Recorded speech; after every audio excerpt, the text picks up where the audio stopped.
Hello everyone, myself Raman Sharma as an IELTS trainer.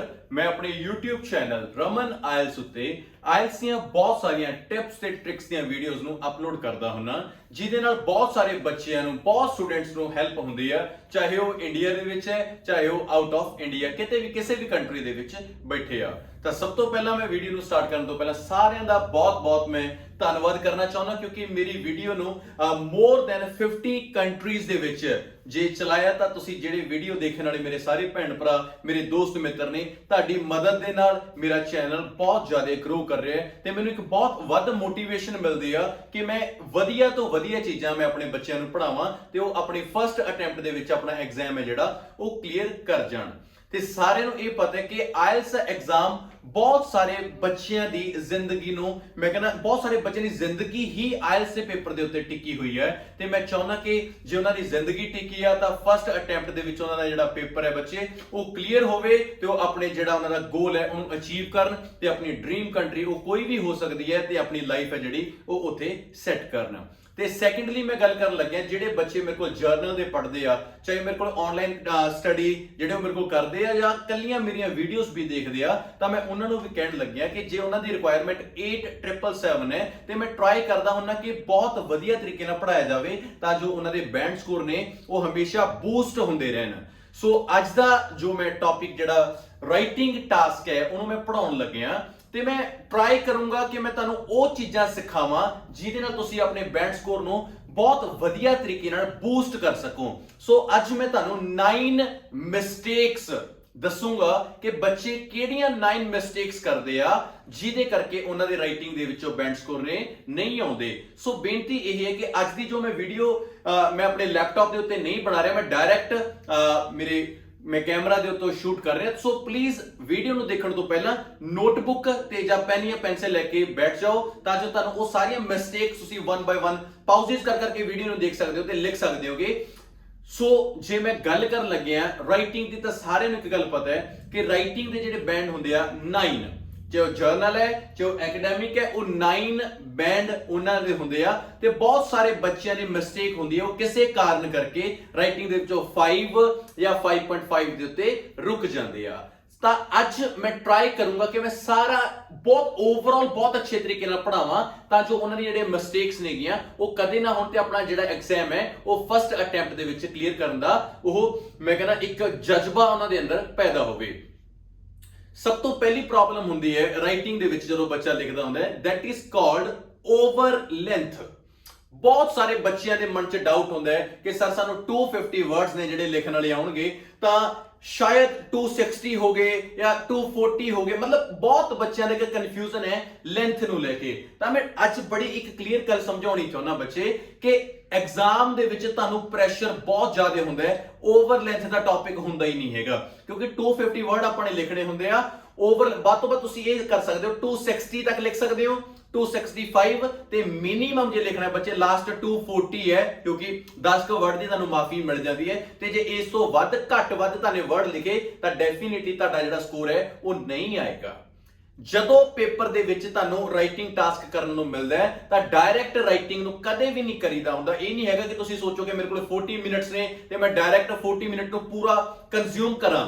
ਹਮੇਸ਼ਾ ਇੱਕ English 'ਚ ਕਹਾਵਤ ਹੈ ਜਿਹੜਾ ਵਾਈਜ਼ ਮੈਨ ਹੁੰਦਾ ਹੈ ਉਹ ਪਲੈਨਿੰਗ ਨਾਲ ਚੱਲਦਾ ਹੈ, ਕਿਉਂਕਿ ਕਈ ਵਾਰ ਬਹੁਤ ਕਾਲੀ ਦੇ ਵਿੱਚ ਬੱਚੇ ਕੀ ਕਰਦੇ ਆ ਰਾਈਟਿੰਗ ਦਾ ਟੌਪਿਕ ਲਿਖ ਲਾਂਦੇ ਹੈਗੇ ਤਾਂ BP1 ਲਿਖਣ ਤੋਂ ਬਾਅਦ ਉਹਨਾਂ ਨੂੰ ਲੱਗਦਾ ਕਿ ਯਾਰ ਮੇਰਾ ਆਈਡੀਆ ਅੱਛਾ ਨਹੀਂ ਹੈਗਾ ਜਾਂ ਮੈਨੂੰ ਗ੍ਰਾਮੈਟਿਕਲੀ ਐਰਰਸ ਬਹੁਤ ਆ ਗਏ ਜਾਂ ਮੇਰਾ ਟਾਸਕ ਰਿਸਪੌਂਸ ਬੜਾ ਵਧੀਆ ਨਹੀਂ ਗਿਆ, ਉਸ ਤੋਂ ਉਹਨੂੰ ਇਰੇਜ਼ ਕਰਨਾ ਸ਼ੁਰੂ ਕਰ ਦਿੰਦੇ ਆ।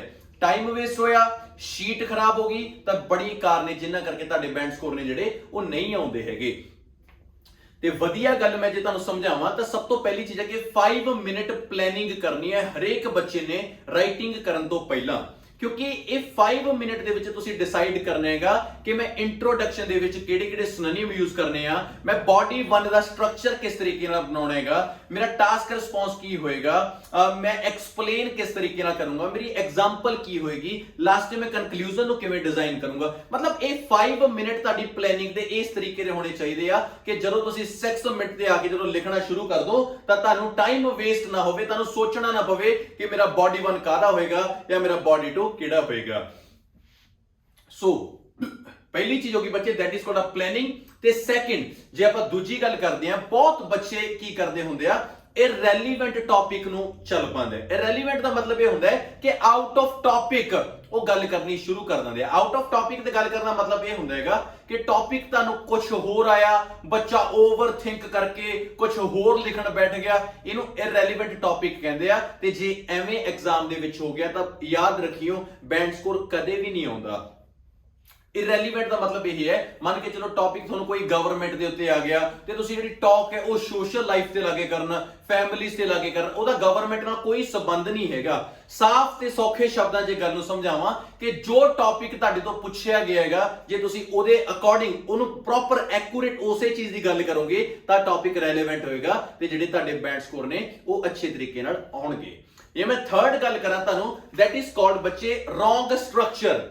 ਬਹੁਤ ਬੱਚੇ ਰੋਂਗ ਸਟਰਕਚਰ ਦੇ ਕਰਕੇ ਵੀ ਜਿਹੜੇ ਬੈਂਡ ਨੇ ਉਹ ਨਹੀਂ ਲੈ ਕੇ ਆਉਂਦੇ। ਰੀਜ਼ਨ ਦੱਸਦਾ ਮੈਂ।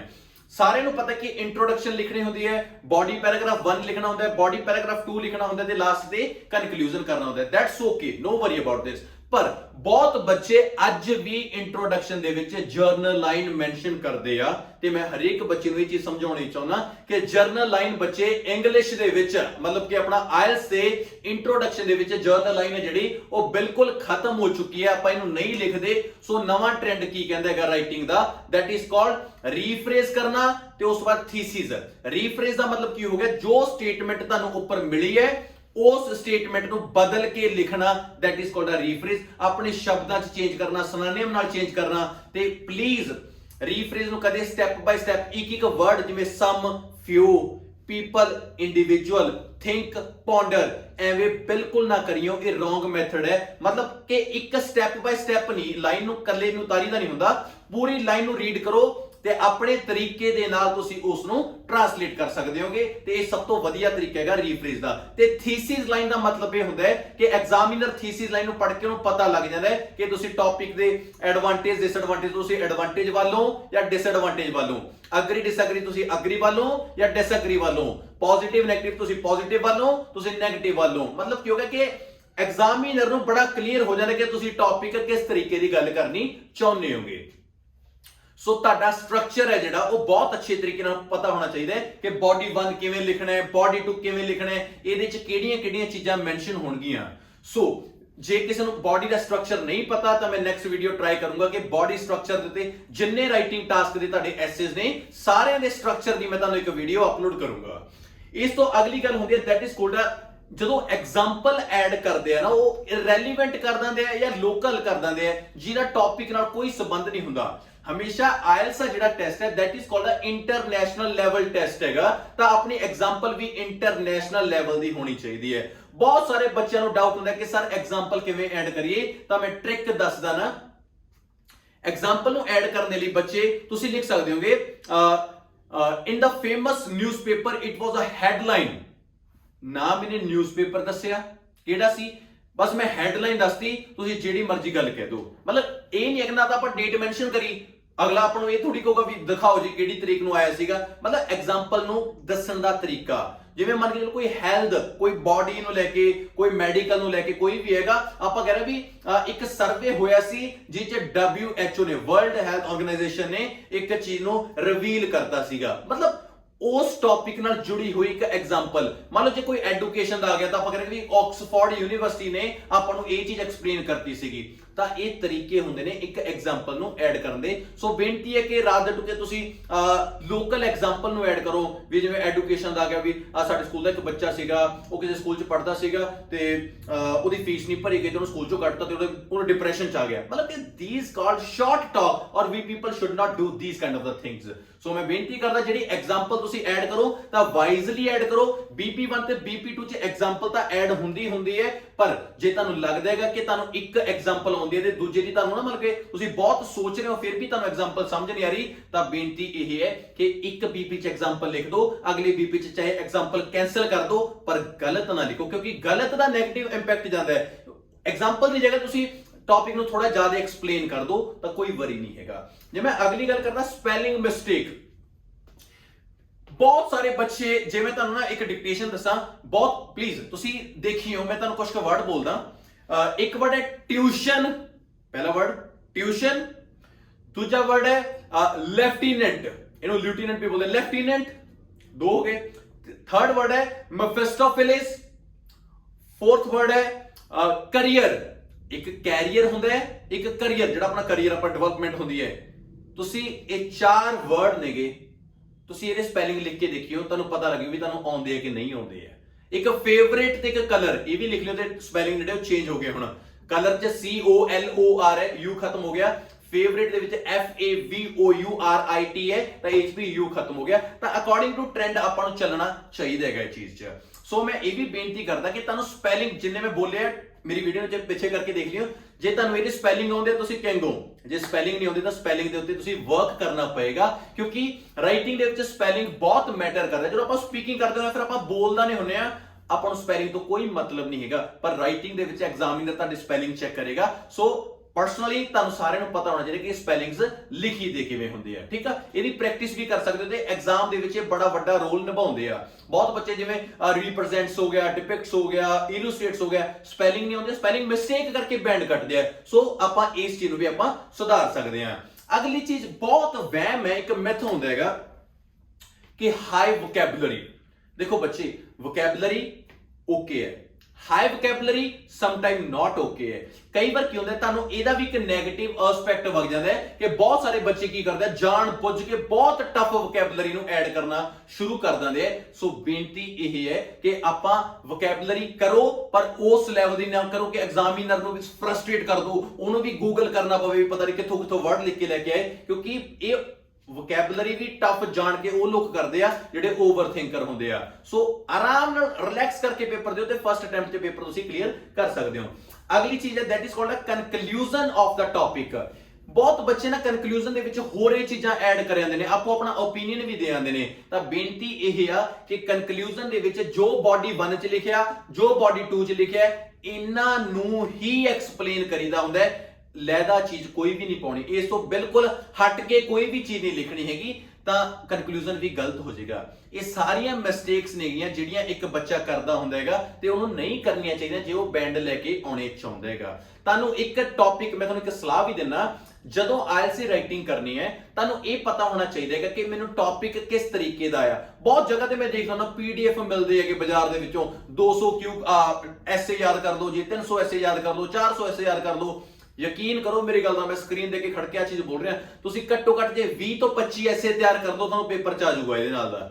20 ਤੋਂ 25 ਐਸੇ ਦਾ ਮਤਲਬ ਇਹ ਨਹੀਂ ਹੈਗਾ ਕਿ ਤੁਸੀਂ ਇੱਕੋ ਸਟੇਟਮੈਂਟ ਦੇ ਐਸੇ ਰੀਡ ਕਰ ਲਓ, ਮਤਲਬ ਇਹ ਹੈ ਤੁਹਾਨੂੰ ਪਤਾ ਹੋਣਾ ਚਾਹੀਦਾ ਕਿ ਗਵਰਨਮੈਂਟ ਨਾਲ ਜੁੜੇ ਐਸੇ ਕਿਹੜੇ ਹੁੰਦੇ ਆ, ਐਜੂਕੇਸ਼ਨ ਨਾਲ ਜੁੜੇ ਐਸੇ ਕਿਹੜੇ ਹੁੰਦੇ ਆ, ਮੈਡੀਕਲ ਨਾਲ ਜੁੜੇ ਐਸੇ ਕਿਹੜੇ ਹੁੰਦੇ ਆ, ਲਾਇਬ੍ਰੇਰੀ ਨਾਲ ਜੁੜੇ ਐਸੇ ਕਿਹੜੇ ਹੁੰਦੇ ਆ, ਫੈਸ਼ਨ ਨਾਲ ਜੁੜੇ ਕਿਹੜੇ ਹੁੰਦੇ ਆ, ਫੈਮਿਲੀ ਨਾਲ ਜੁੜੇ ਕਿਹੜੇ ਹੁੰਦੇ ਆ, ਸੋਸ਼ਲ ਲਾਈਫ ਨਾਲ ਕਿਹੜੇ ਜੋ ਹੁੰਦੇ ਆ, ਇਲੈਕਟ੍ਰੋਨਿਕ ਮੀਡੀਆ ਨਾਲ ਕਿਹੜੇ ਹੁੰਦੇ ਆ, ਕੋਈ ਐਪਸ ਹੁੰਦੀਆਂ ਨੇ ਜਿਹੜੀਆਂ ਉਹਨਾਂ ਕਿਹੜੇ ਹੁੰਦੇ ਆ, ਸੋਸ਼ਲ ਮੀਡੀਆ ਕੀ ਹੈ, ਕ੍ਰਾਈਮ ਕੀ ਹੈ। ਆਪਾਂ ਨੂੰ ਛੋਟੀਆਂ ਛੋਟੀਆਂ ਟਾਕਸ ਬਾਰੇ ਪਤਾ ਹੋਣਾ ਚਾਹੀਦਾ ਹੈ ਤੇ ਐਸੇ ਕਦੇ ਵੀ ਆਊਟ ਆਫ ਟੌਪਿਕ ਨਹੀਂ ਆਉਂਦਾ ਵੀ ਜੇ ਆਪਾਂ ਨੂੰ ਮਤਲਬ ਆਪਾਂ ਤਾਂ ਸੁਣੇ ਹੀ ਨਹੀਂ ਕਦੇ, ਐਵੇਂ ਦਾ ਕੁਝ ਨਹੀਂ ਹੁੰਦਾ। ਬਸ ਕਈ ਵਾਰ ਟੌਪਿਕ ਜਿਵੇਂ ਨਿਊਕਲੀਅਰ ਪਾਵਰ ਤੇ ਆ ਗਿਆ, ਸਪੇਸ ਰਿਸਰਚ ਤੇ ਆ ਗਿਆ, ਡੀਮੋਨੇਟਾਈਜੇਸ਼ਨ ਤੇ ਆ ਗਿਆ, ਤਾਂ ਆਪਾਂ ਨੂੰ ਕਈ ਵਾਰ ਕੀ ਹੁੰਦਾ ਟੌਪਿਕ ਬਾਰੇ ਫੈਮਿਲਿਅਰਿਟੀ ਨਹੀਂ ਹੁੰਦੀ, ਤਾਂ ਇਸ ਕਰਕੇ ਆਪਣੇ ਜਿਹੜੇ ਬੈਂਡ ਹੈ ਉਹ ਨਹੀਂ ਆਉਂਦੇ ਹੈਗੇ।